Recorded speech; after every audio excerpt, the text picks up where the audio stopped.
you are joining us. This is Mayegun live. Welcome back. And thank you for joining us. Please read the caption of this broadcast, which I believe many of you have already read, right? Just make sure you read beyond the caption of the broadcast. Read the description of this broadcast. Like it. Share it. Invite your friends. Invite your not so friendly friends. And tell them that Mayegun today, Mayegun is live. Tonight, we will continue the digging deep into the rot that Farotimi's piece has exposed.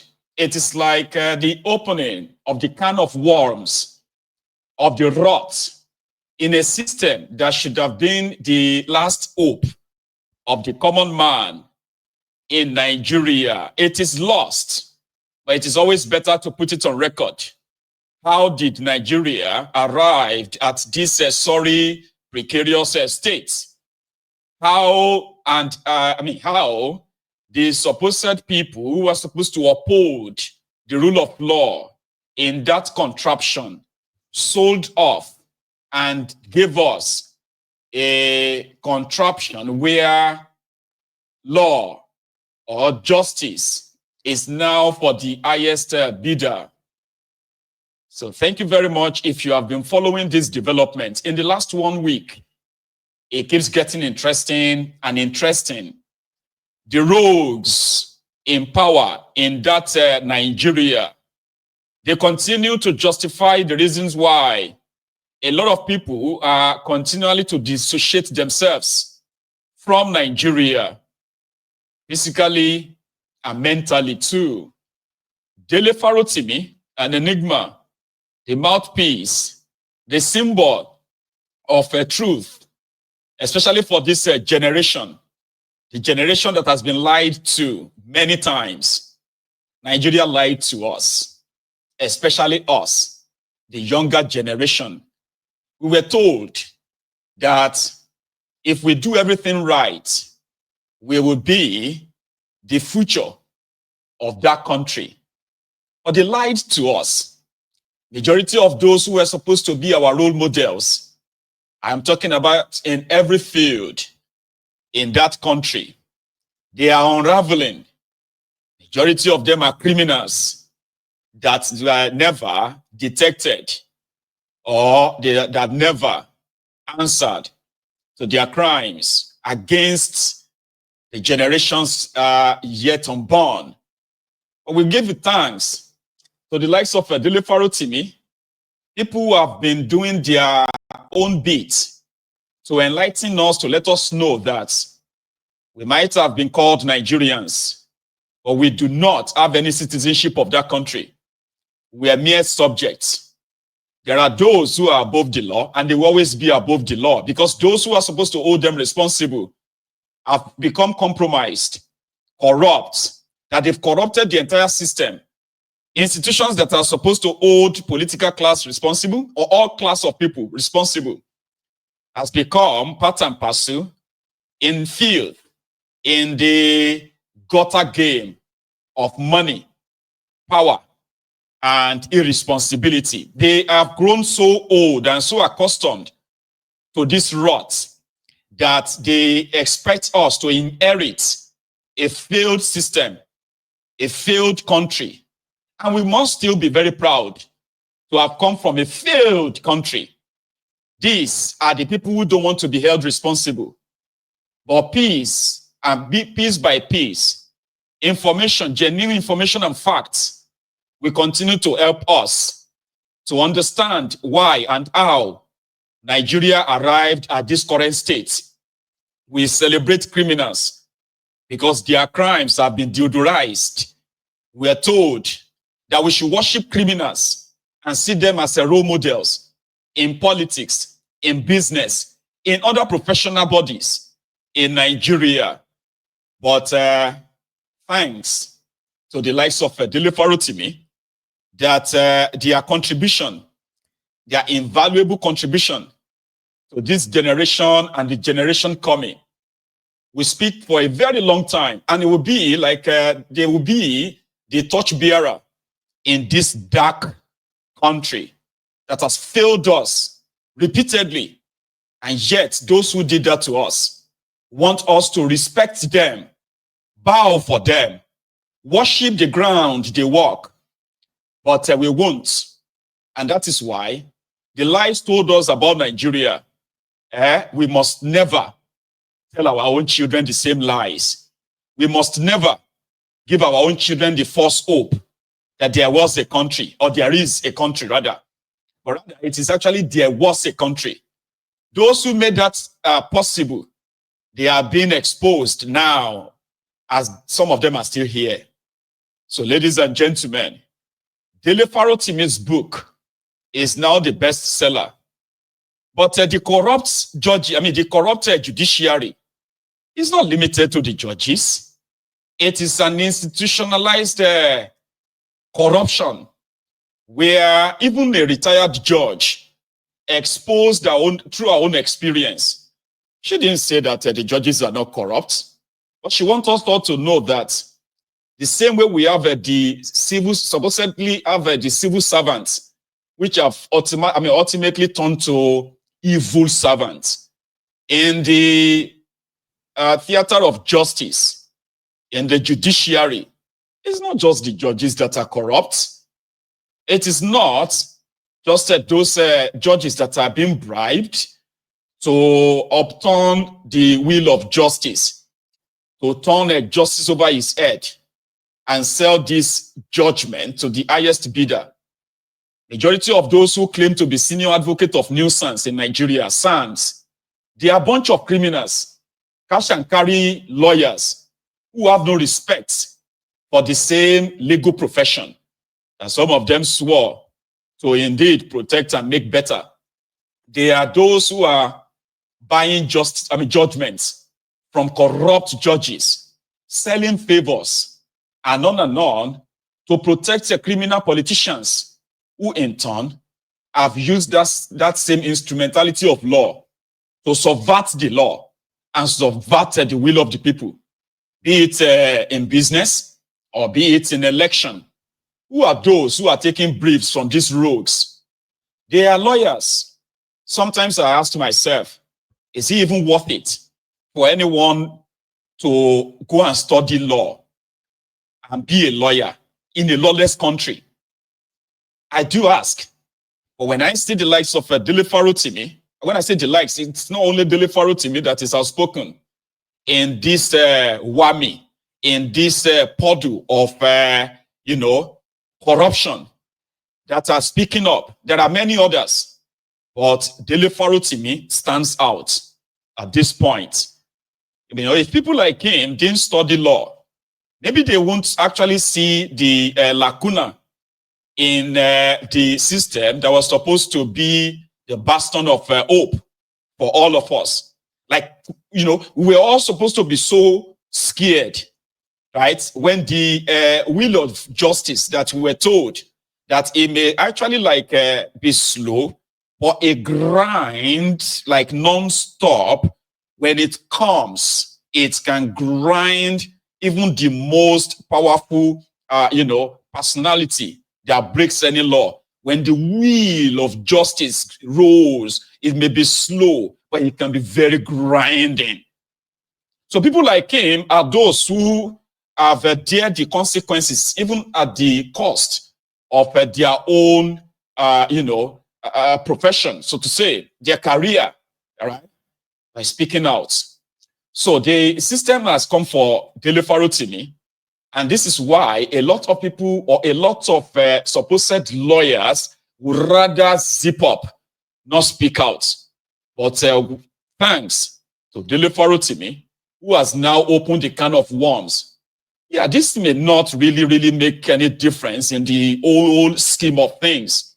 We've had so many exposés about institutions in Nigeria, about people, right?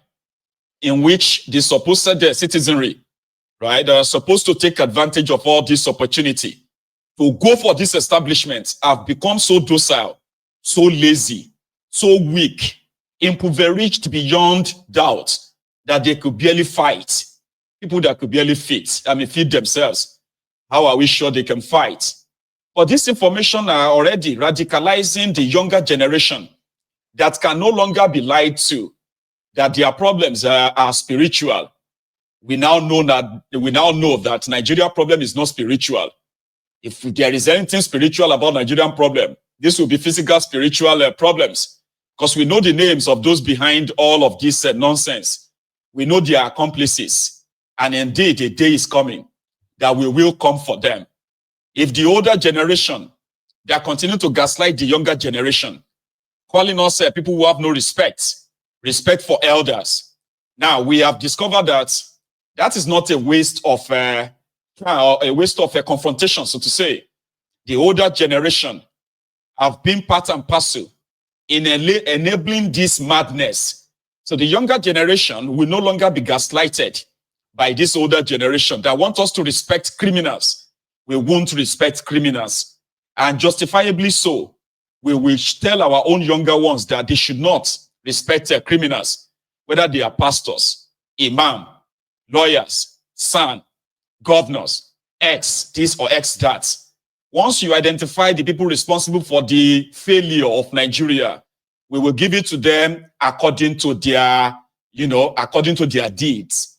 So this is why on Mayegun's Diary Politico, it is to raise your subconsciousness. If you have been lied to, that it is in our culture to respect older people, just tell them. Criminals also grow old, just like the foolish people also grow old. That somebody is a foolish person when they are younger. Now that they are older, doesn't mean that they are wiser. They could probably be the old foolish people. You should never waste your respect on them. You should never be gaslighted in respecting or bowing for them because of culture. Our culture doesn't say we should respect the foolish people, right? Similarly, our culture says we should respect elderly people who respect us, who act accordingly, who act justly, not criminals who have been criminals from their childhood, from their younger age, that because they are older does not absolve them of their deed or their criminal traits. So as a younger person, on Mayegun's Diary Politico, it is on you never to be blackmailed, gaslighted, when you know the antecedent of these people, whether they are young or old. Call them what they are. Don't bow for criminals. Don't let anybody gaslight you. Don't let anybody blackmail you, okay? Because if they question your upbringing, question their own upbringing too. If they were raised well, they won't be this evil that they have become. If they were raised properly by the proper parents, same people questioning your upbringing, question their own upbringing too. If their parents raised them well, they will not be this evil that contributed to a society that has now become a society that is now eating our own citizens. Nigeria is killing our own citizens. Nigeria is eating up our own future. We are witnessing the cover-up, generational cover-up, where the supposed commonwealth of the people have become the pastime or, has been shared among the people that were supposed to be the custodian of all of this. So on Mayegun's Diary Politico, let those who earn your respect be respected, and those who disrespect you be disrespected accordingly. So a judge or a justice of a Nigerian Supreme Court who share their own experience about the rot in the Nigerian judiciary said this. And that's where we're going to start from this evening, so that you will understand that this is an institutionalized criminal syndicate, okay? And these are the people responsible for the ruined and destroyed Nigeria. And they can never be part of those that will fix it. And you must never be blackmailed into believing that they have a role to play in fixing it. If we don't destroy this system, it will destroy us. It is already destroying us. Our future has been mortgaged. Our future has been sold off. And they are not giving up. Like I've said many times, if we don't stop these criminals, they will never stop. So we are starting with this. A judge, an ex-judge share their own experience on our first posting to this same Lagos, where Afe Babanla Ole, a 95-year-old crook that is now fighting for his reputation, a reputation built on lies, reputation built on manipulation, reputation built on, arm twisting the system, reputation built on fraud. That's not a reputation. And we are happy that the younger ones that they were grooming us, grooming to possibly worship them and call them our heroes past. In my own opinion, Nigeria have no heroes past, especially for those of them who have been in one place of authority or the other. They do not have any sort of a good past that will make you call them heroes. These are villains. These are criminals. Some of them escape justice. Some of them are escaping it right now with their different cover-up. Listen to this. A former justice of Nigeria shared their own experience with those who are not judges. So they were not judges of court. So they were just registrars. They were supposed to be civil servants in the court of justice. Listen. Get here, put these things right, the next station, the next September, I moved again to another division. I was presiding back and forth. Then I ended up in Lagos. In all those other divisions, because, when Nigerians are very, very good at assessing their bosses. They have, if you're going to work this way, you want to do it. If you want to go straight, they'll go straight with you as long as they know that you're straight. If you want to go once they see that you want to go like that, they will even go, you may do it 1 yard, they will do 10 miles, depending on you. But once they want to do, they know you have to do it, they would. So my reputation would precede me, I would say. So everybody will behave themselves once I'm there, because by the first people I deal with are those in my office. You mess up, I deal with you. That's when they realize, oh, if she can touch her personal stuff, okay, everybody. Then I got to Lagos. After a few months of trying to put the place together, they sent me a message that they should tell me that if I think that I can come and touch them here, I'm joking. They will show me that anyway, they sent me a message threatening me about 9 months after I got there.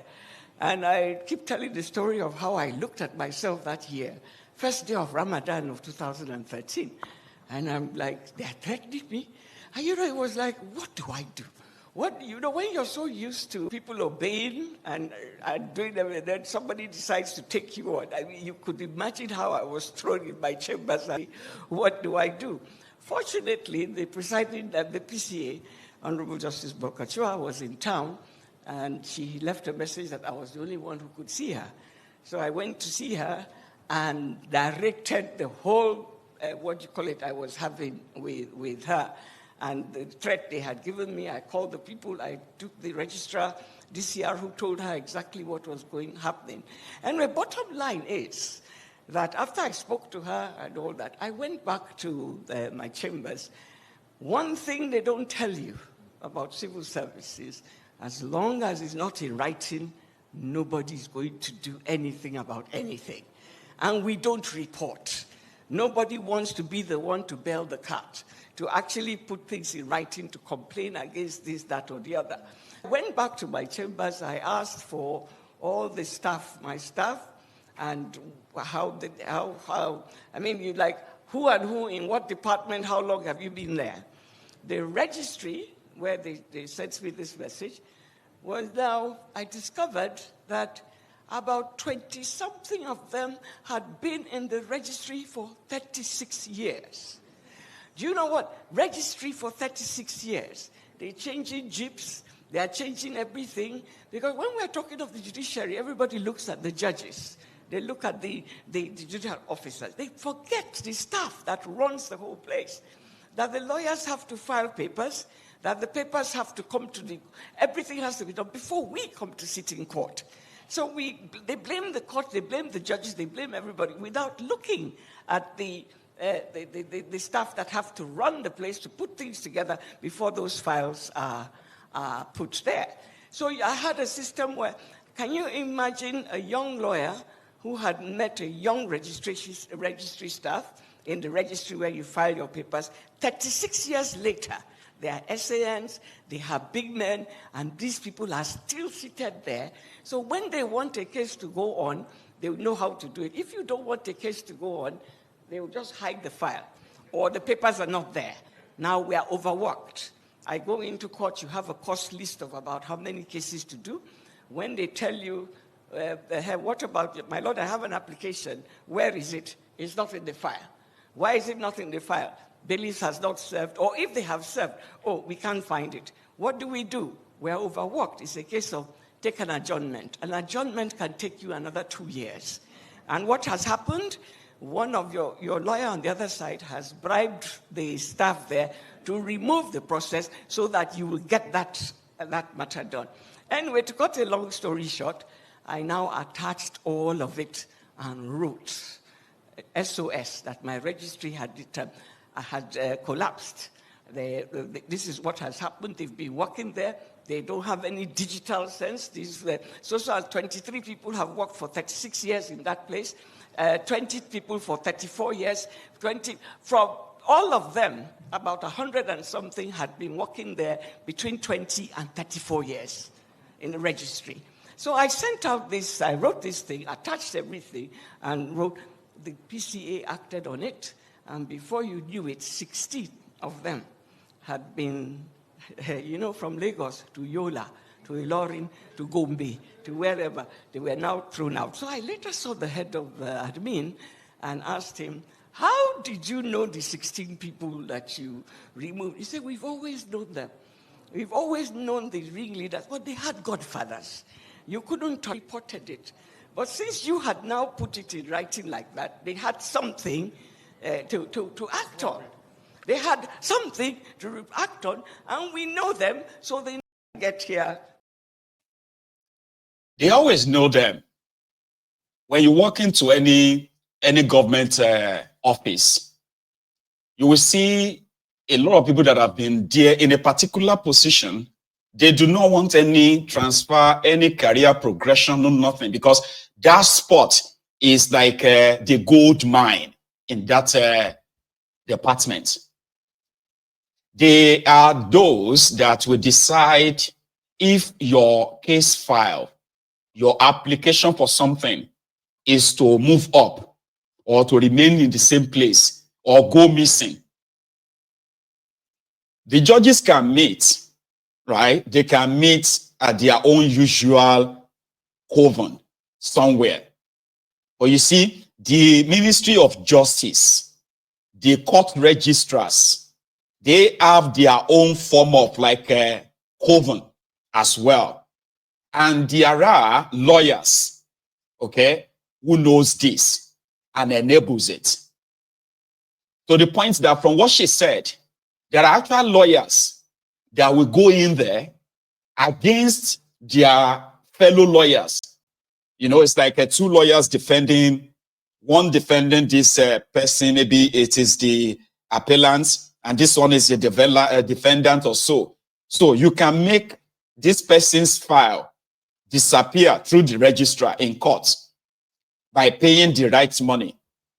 Or you can have them delay it for as long as you want. This is not even like you now approaching the judge to bribe the judge. That is left for senior lawyers like Afe Babanlaole, Ola Nepekun. Like these guys, they are always known. For example, Ola Nepekun is considered, after this Afe Babanlaole, Ola Nepekun is considered Mr. Fix-It of Nigeria Judiciary. If you have any governorship tribunal case in Nigeria, if you can't talk to Afe Babalola to pay him, go and look for Ola Nepekun. You see, these two, they are like veterans when it comes to using their influence. You know why? Because some of the people who have passed through their tutelage have become ministers of justice in Nigeria. You get that now? And if the minister of justice called a judge, put it this way, if Afe Babalola calls a minister of justice. If he can't get through, which is a real one, if he can't get through to a judge to manipulate the judge, he can get through to the minister of justice. And the minister of justice will get through to the president of the court of appeal, or the president, the chief justice of Nigeria. And through these two, they can manipulate anything in their favor. If you can pay the right money. I want her to finish. Then I'm going to add more. And we know them, so they now threw them all out. Now, these 16, all their